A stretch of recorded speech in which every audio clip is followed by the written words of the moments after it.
Mo kí gbogbo yín lólùfẹ́ mi, ẹ káalẹ́, ẹ káalẹ́. Fídíò kan já rìnrìn lọ́wọ́ tó jẹ́ pé ọ̀pọ̀lọpọ̀ ni ò tí wò, ọ̀pọ̀lọpọ̀ ni ò tí gbọ́, àwọn kan gbọ́ wọn believe. Ẹni fídíò wò lórí ọ̀rọ̀ Mr. Ọlárewájú tó wá sí orí program Ọ̀gá Oríyọmí. Lórí ọ̀rọ̀ Mr. Ọlárewájú tó wá sórí program Ọ̀gá Oríyọmí. Mr.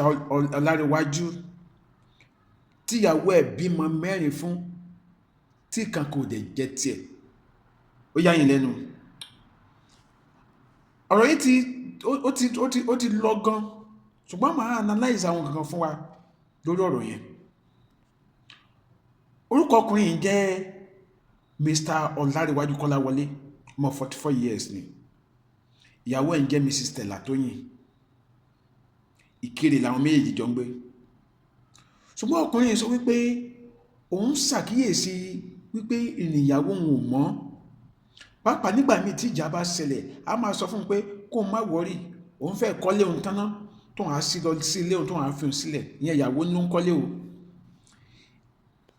Ọkọ wa ní gbogbo ìgbà táwọn dẹ̀ máa ń jà ìjà pé ó ń yan àlè, òun kọkùnrin mọ́ làwọn jọ máa ń jà.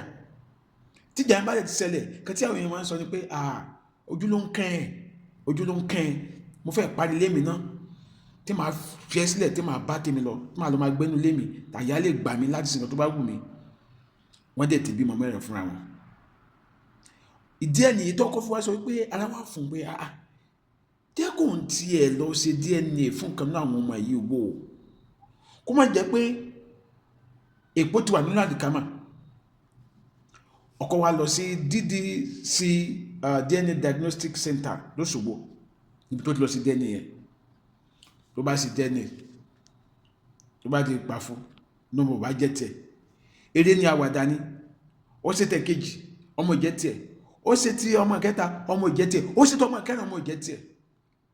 Kéèyàn bí ọmọ mẹ́rin fún ọkùnrin, kíkan má dẹ̀yẹ tọkùnrin yẹn. Ọkọ tó fẹ́ ọ ní Sùlọ́kà. 2007 ni wọ́n ti fẹ́ ra nílùú Ìkirè.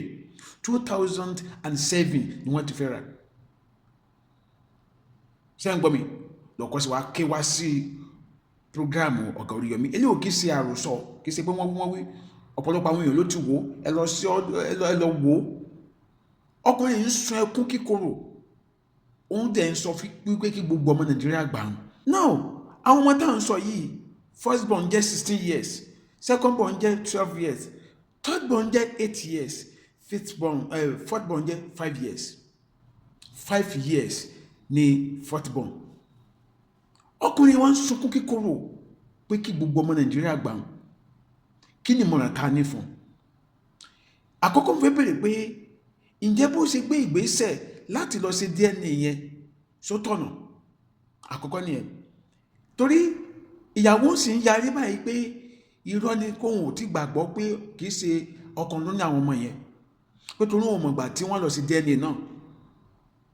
Ó sì ń yarí báyìí. Kódà ẹ̀rí fìdí ẹ̀ múlẹ̀ fún wa wípé ìyàwó tá à ń sọ yìí ó máa ń wàásù nínú ilé ìjọsìn tó ń lọ.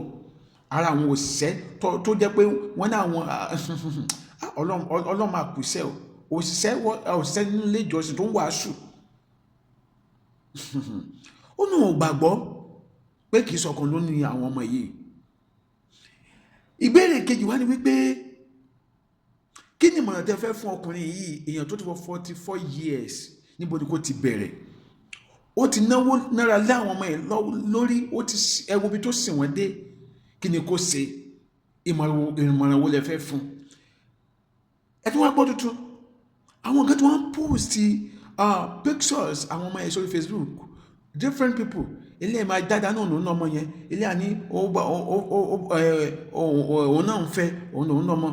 Àwọn àlè ìyàwó tí wọ́n ń jáde ń sìn, àwọn àlè ìyàwó tí ń jáde ń sìn, àwọn náà ti ń claim ọmọ. Kódà ìyàwó ìkan nínú àwọn àlè ẹ̀ sórí program yẹn tó wá jẹ́rìí sí pé kò jẹ́ kó ń gbádùn ọkọ òun, pé kódà ọkọ òun gbalé fún. Ẹ gbọ́, kódà ọkọ òun gbalé fún. Kí wá ní ìmọ̀ràn tá a fẹ́ fún ọkùnrin báyìí? Kí ni ìmọ̀ràn tá a fẹ́ fún?